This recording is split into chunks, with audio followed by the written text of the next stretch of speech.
주님 십자가사 우리를 제쳐하시네. 오늘 들고 예루살렘 향해 일어나 마태복음 26장 57절에서 68절에 보면 예수님이 감람산 겟세마네 동산에서 기도를 하고 있는 중에 밤중에 제사장의 무리들이 하속들을 보내가지고 무기를 가지고 예수님을 체포하러 온 겁니다. 베드로는 칼을 들고 저항하면서 대제사장의 종 말고라는 사람의 오른쪽 귀를 잘라버렸죠. 그래서 예수님이 검을 사용하는 자는 검으로 망한다고 하면서 그 말고의 귀를 붙여주시고 예수님은 잡혀가고 제자들은 다 도망쳤습니다. 성경에 예언되어져 있는 그대로와 성취가 된 거죠. 그러니까 인위적으로 예수님을 지키겠다, 보호하겠다고 큰 소리 쳤던 베드로도 결국은 도망쳤습니다. 그죠? 자, 그런데 오늘 우리는 여기에서 이 종교 재판을 받는데 주동을 하는 사람들이 누구냐면 대제사장입니다. 대제사장. 그것도 장인이었던 안나스가 제사장을 하고 사위 가야바에게 대제사장을 물려줘가지고 대제사장을 가야바가 하고 있을 때에 일어난 일입니다. 근데 아직도 안나스가 전임 대제사장으로서 영향력을 행사하고 있을 때입니다. 그러니까 하루 저녁에 목요일 날 잡혀간 거죠. 그죠? 하루 저녁에 지금 예수님이 불법으로 재판을 신문을 5번을 당한 겁니다. 처음에는 안나스에게 끌려갔고 두 번째는 사위인 가야바에게 끌려갔고 세 번째는 거기서 그걸로 끝나는 것이 아니고 또 빌라도 총독에게 끌려갔고 또 빌라도가 이 약삭빠르게 자기가 조사해보니 죄가 없으니까 예수님이 갈릴리 사람이라고 하니까 갈릴리 영역을 통치하고 있는 헤롯 왕에게 또 압송해가지고 보내고 또 헤롯 왕이 별 문제가 없고 죄가 없으니까 다시 빌라도 총독에게 보낸 5번을 예수님이 신문을 당하는 겁니다. 자, 근데 거기에 가장 핵심적인 인물이 누구냐면은 사형으로 몰고 가는 주도적인 인물이 대제사장인 가야바입니다. 가야바. 그 당시 현재 대제사장이었던 가야바가 예수님을 죄도 없는데 거짓 증인들을 막 세워가지고 해보니까 안 맞거든요. 그래서 다 앞뒤가 안 맞으니까 보내고 2명의 증인이 남아가지고 한 증인이 뭐라고 하느냐. 예수님이 성전을 헐면 3일 만에 세우겠다고 하니까 예루살렘 성전, 헤롯 성전 40년 동안 지었던 그 성전인 줄 착각한 거죠. 예수님은 자기의 몸을 성전이라고 한 겁니다. 자기의 몸인 성전을 헐고 십자가에 못 박으면 3일 만에 예수님이 부활한다는 말인데 이 정인들, 거짓 정인들은 어떻게 들었냐면 그 성전을 헤롯 왕이 40년 동안 지었던 헤롯 성전인 줄 착각한 거죠. 그래가지고 예수님이 하나님의 전을 모독하는 신성 모독죄를 지었다는 식으로 거짓 정인을 세워가지고 지금 재판을 몰고 가고 있는 거죠. 그래도 그게 미심쩍으니까 가야바가 결정적으로 마태복음 26장 63절에 내가 살아계신 하나님으로 내게 엄히 묻노니 내가 하나님의 아들 그리스도냐. 예수님에게 내가 하나님의 아들 그리스도냐? 다시 말하면 내가 메시아냐? 구약에 예언했던 메시아가 바로 당신 맞느냐? 라고 물은 겁니다. 그러니까 예수님이 맞다. 당신이 방금 말한 그대로다. 라고 64절에 대답을 한 겁니다. 그러니까 잘 됐다. 이래가지고 이 대제사장 가야바는 더 이상 증인이 필요 없다. 이 목수 아들 이 사람이 자기가 메시아라고 하니까 이거는 하나님을 모독하고 신성을 모독한 죄다. 그래서 예수님을 신성 모독죄로 몰고 십자가의 처형으로 몰고 가는 거죠. 그런데 큰 문제가 뭐냐면 사내들인 공회는 사람을 사형을 언도할 수 있는 권한이 없습니다. 그러니까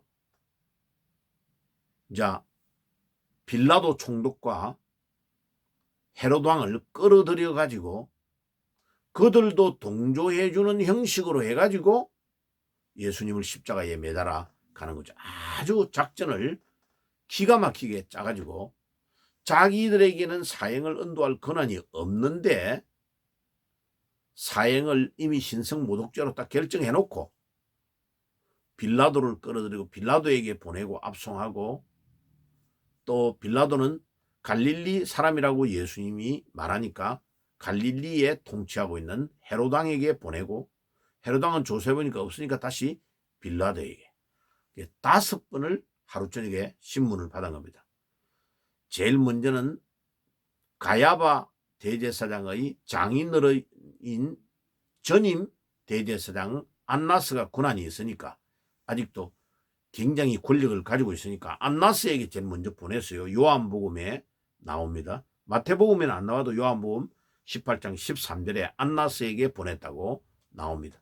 두 번째는 가야바에게 요한복음 18장 24절에 나와요. 그 다음에 세 번째는 빌라도 총독에게 요한복음 18장 31절에 그 다음에 누가복음 23장 6절에서 12절에 보면 빌라도가 갈릴리 사람이라고 예수님을 말하니까 예수님의 통치 영역이 갈릴리니까 갈릴리의 왕권을 행사하고 있는 헤롯 왕에게 보낸 거예요. 그리고 마지막에는 요한복음 18장 38절에 보면 다시 빌라도에게로 예수님을 보내어서 결국은 이제 죽이는 대로 십자가에 매다는 대로 몰고 가는 거죠. 그러니까 빌라도나 헤롯 왕이나 이런 사람들은 예수가 죄가 없다는 것을 다 알고 있었습니다. 조사해 보니까 죄가 없다라고 이야기를 다 합니다. 그런데 유대인들이 계속 이 유대인들 가짜 종교 지도자들이 예수님을 죽이는 걸로 몰고 가니까 그냥 방임하고 놔주는 거예요. 자, 그래서 사내들인 공회가 불법을 행한 것이 크게 4가지입니다. 자, 미시나 공회 규정에 의하면 안식일이나 절기를 제외하거나 안식일이나 절기에는 명절에는 모이지 않습니다. 그런데 그 나머지의 날에는 낮에만 사내들인 공회를 모이게 되어 있습니다. 그런데 이들이 예수님을 밤에 체포해가지고 밤에 재판을 한 겁니다. 그게 불법이죠. 두 번째는 이 사내들인 공회원들이 결정하는 일이 억울한 일이 없도록 하기 위하여 다음 날 밤에 잡혀왔던 것을 다음 날 신문을 해가지고 다시 재검토하도록 되어 있는데 예수님은 그런 절차를 밟지 않았습니다. 세 번째, 재판은 정해진 공회 장소에서만 재판을 해야 되는데 지금 가야바의 관저에 뜰에서 재판하는 것이 불법입니다. 네 번째, 사내들인 공회는 사형을 언도할 수 있는 권한이 없습니다. 자기들의 입으로 요한복음 18장 31절에 자기들은 사형할 권한이 없다고 말을 합니다. 그래 놓고 로마에 파송된 총독 빌라도와 헤롯 왕에게 보내가지고 이 사건을 동조하도록 만들면서 개입하도록 만들어가지고 마치 총독과 왕이 결정한 것처럼 하면서 예수님을 죽이도록 만드는 것입니다. 그러니까 빌라도와 헤로도 왕의 잘못은 뭐냐면 죄 없는 줄 알면서 묵인하고 동조하는 죄가 큰 것이죠. 자, 그래서 우리는 여기에서 얻어야 될 교훈이 뭐냐면은 예수님을 십자가에 못 박아 죽인 자들이 누구냐? 가장 메시아를 기다리고 존경해야 될 대제사장들이 주동이 되었다. 지금도 예수님이 이 땅에 오시면 예수님을 반대할 제일 선봉에 서 있는 사람들이 종교 지도자들입니다. 왜? 자기의 자리와 자기의 권력이 흔들리고 자기의 경제적인 또 지분이 흔들리면 예수고 나발이 없는 거죠. 그래서 제목도 기가 막힙니다. 당신이 하나님의 아들 그리스도냐라고 물었는데 본인이 하나님의 아들 그리스도니까 그렇다라고 대답했는데 그거를 신성 모독죄 형식으로 몰고 예수님을 십자가에 못 박아 죽이는 겁니다. 아무런 잘못이 없는 예수를 결국은 죄 없는 예수를 죄 없는 줄 알면서도 죽이는 것입니다. 이게 불법이죠, 불법. 자, 이 불법의 대가가 유대인들이 2000년 동안 나라 없는 민족으로 교회도 갖지 못하는 민족으로 유리방황하다가 1948년에 건국이 됐는데 지금도 이스라엘은 뭐 하마스 그 다음에 뭐 팔레스타인에 살고 있는 원주민들과의 싸움에서 불안한 가운데서 나라가 유지되어 가고 있는 거죠. 왜냐하면 그들이 메시아를 배척한 대가입니다. 자, 우리는 예수님을 나의 구주로 모시고 그분을 나의 메시아 그리스도로 믿고 우리가 그분 한 분으로 만족하며 승리하는 삶을 살아야 되겠습니다. 아멘. 기도하겠습니다. 하나님 우리 아버지 감사합니다. 예수님이 이 땅에 오셨을 때 가장 존귀하게 여기고 가장 예수님을 잘 도와야 될 대제사장과 서기관 바리새인들이 예수님을 죽이는데 앞장섰습니다. 우리도 그런 자리에 빠지지 않도록 항상 깨어서 주님을 최고로 나의 주인으로 왕으로 모시는 그런 믿음의 사람이 될 수 있도록 인도해 주옵소서. 예수님의 이름으로 기도드리옵나이다. 아멘. 지금은 우리 주 예수 그리스도의 은혜와 하나님 우리 아버지의 사랑하심과 성령님의 교통하심이 오늘도 예수님을 나의 메시아로 그리스도로 모시고 승리하는 삶을 살기를 소원하는 모든 주의 백성들 머리 위에 지금부터 영원까지 항상 함께 계실지어다. 아멘. 영원한 주님 십자가 사랑 우리 제초하시네 오늘 들고 예루살렘 향해 일어나 너 거침없이 나아가라 영원한 주님의 십자가 사랑 우리 제초하시네